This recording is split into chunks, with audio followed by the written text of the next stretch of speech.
This Pitch Breakfast video is brought to you by Spangler and Agins, attorneys for Charlotte's startup community. One of the most important decisions that you can make in your life is how you invest your money.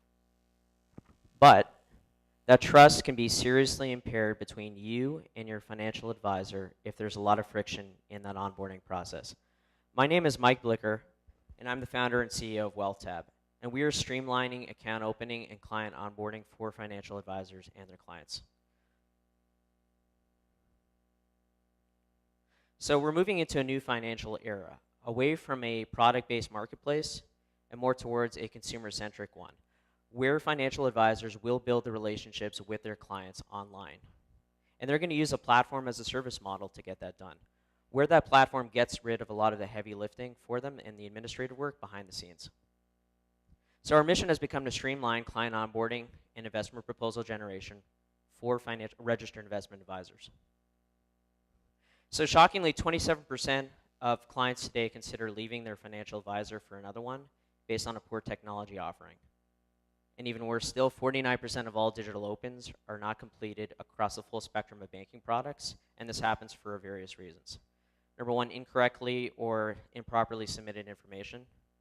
Number two is it takes a long time to collect and validate that client information. And thirdly, your client file might not be unified, so you might have some sort of stale data from your current clients in your systems. So the average cost to onboard a client is also significant. So for a corporate account open, it can take an average 7 weeks and cost on average $6,000 according to a study by Forrester.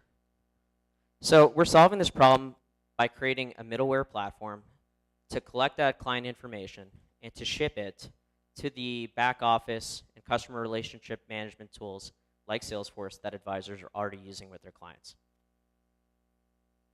And to extend that functionality of that middleware platform, we built apps around that.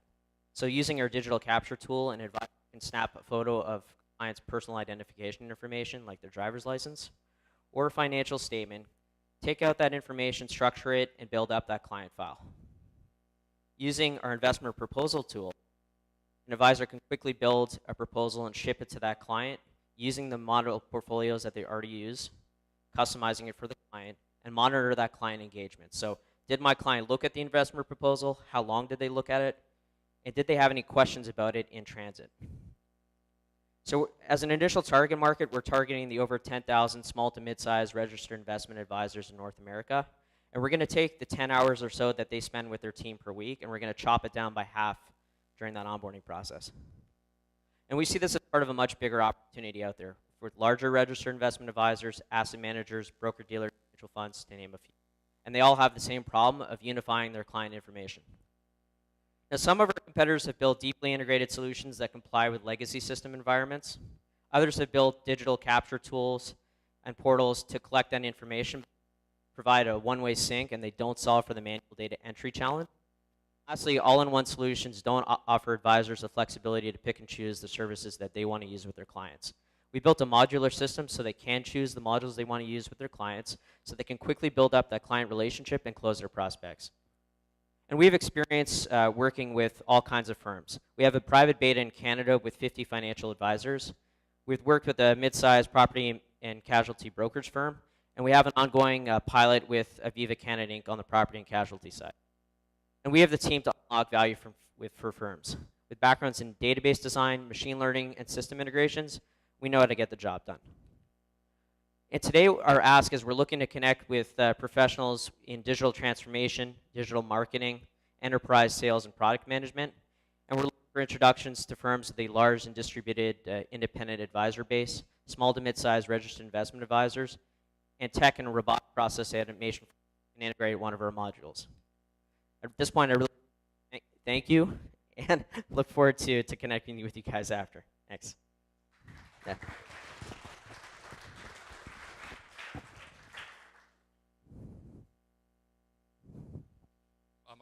Nice job on the presentation. Thank you. I liked the intro, by the way. So you set it up. We knew kind of what we were thinking about right away. As I was going through, I heard two things, right? The streamlining of client onboarding, obviously a big issue, right? And then 2 was the whole automated proposal generation, right? Yeah, that's right. So, but I was trying to sync those up in my mind a little bit, right? Yep. As they seemed a little disparate, so I just had trouble connecting the 2 of those in my head.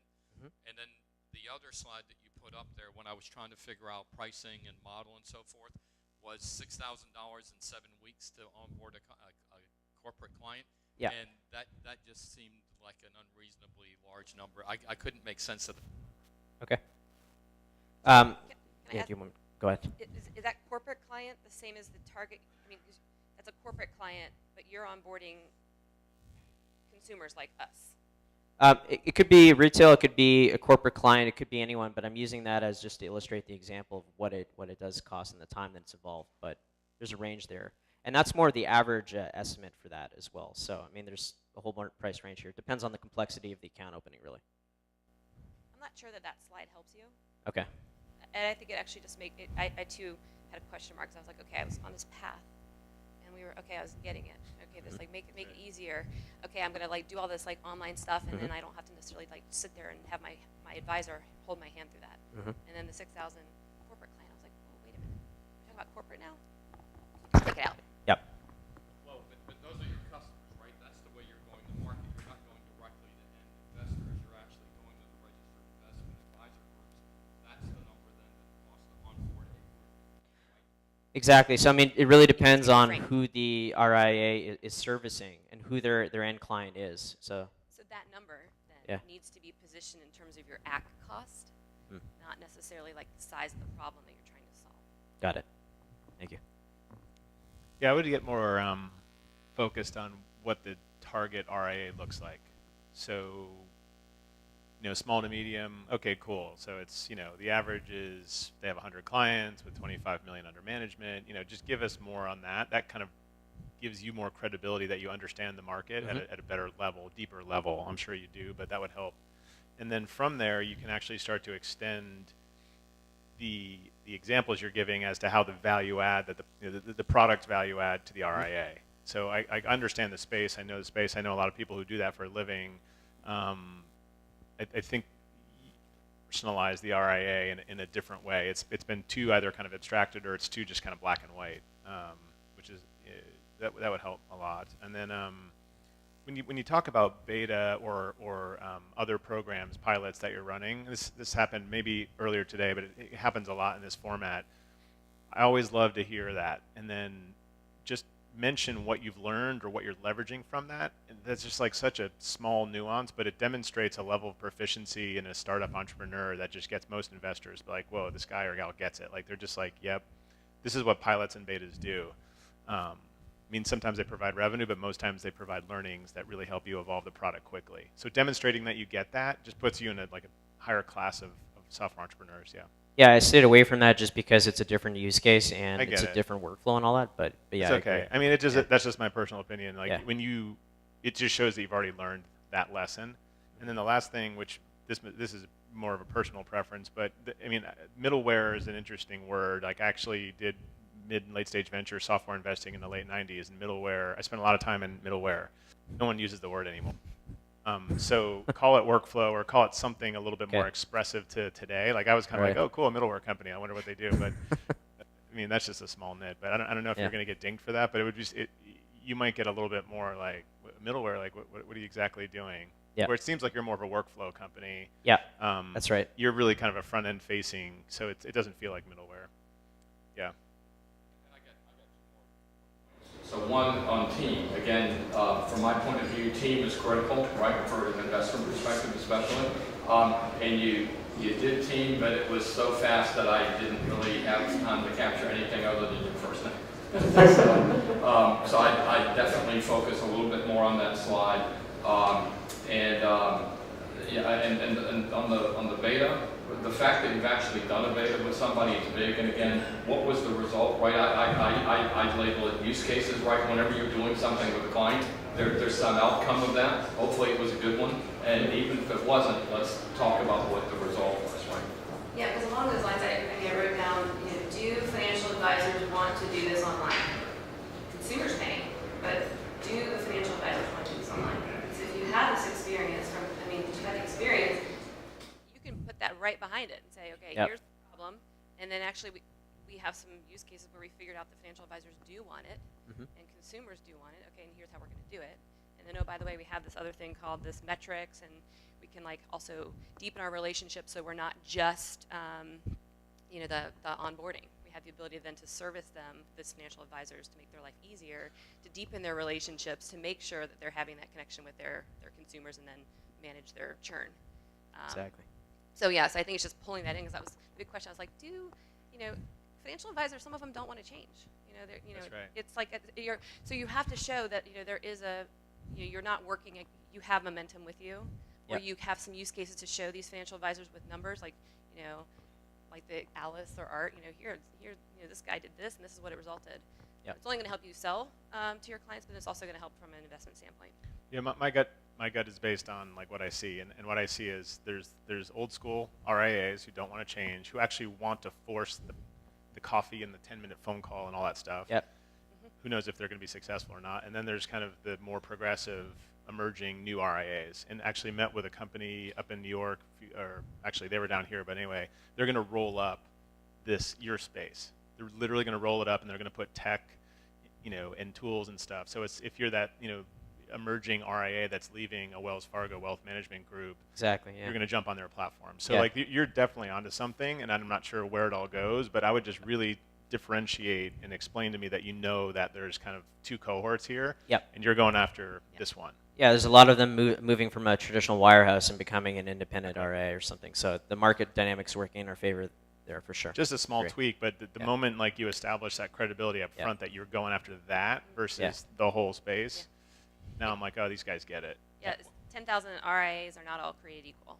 Well, and also one last bit of advice. So there happens Yeah. to be a gentleman in this space right here that you should probably have had a conversation. Yes, that's true. Good to know.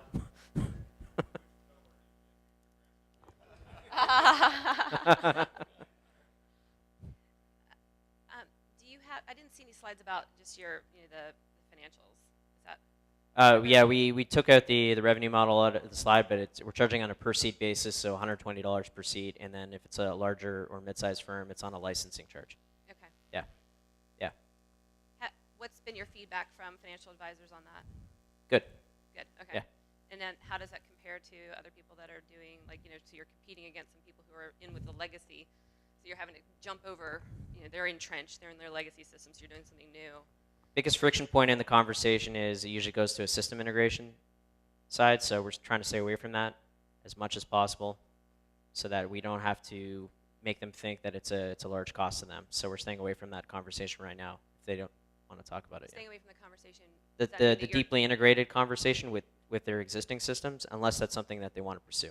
But couldn't you flip it on its head and say, the great news is there's not going to be this scary upfront cost Mhm. and really long, lead time to integrate. This is like Yep. it's all like cloud-based and just plug and play. Exactly. Yep. So and rather then than staying away from it, you're talking about maybe the positives. exactly. Okay. Yeah, and then data security usually comes up as part of that conversation as well. So, yeah, exactly. Got it. Yeah, I just anytime you're having legacy systems, all these other people in there. One other comment: there's a company in this space, more of the back-end fund accounting reporting space called Solovis. I think they're out of Raleigh, but we actually use their software for some stuff. And they're, if you can find those guys and network into them, talk to their people on how they've cracked it. They've been selling this thing for 4 years now, and they're ramping well. But I would go out and find other tech companies that are selling into this space.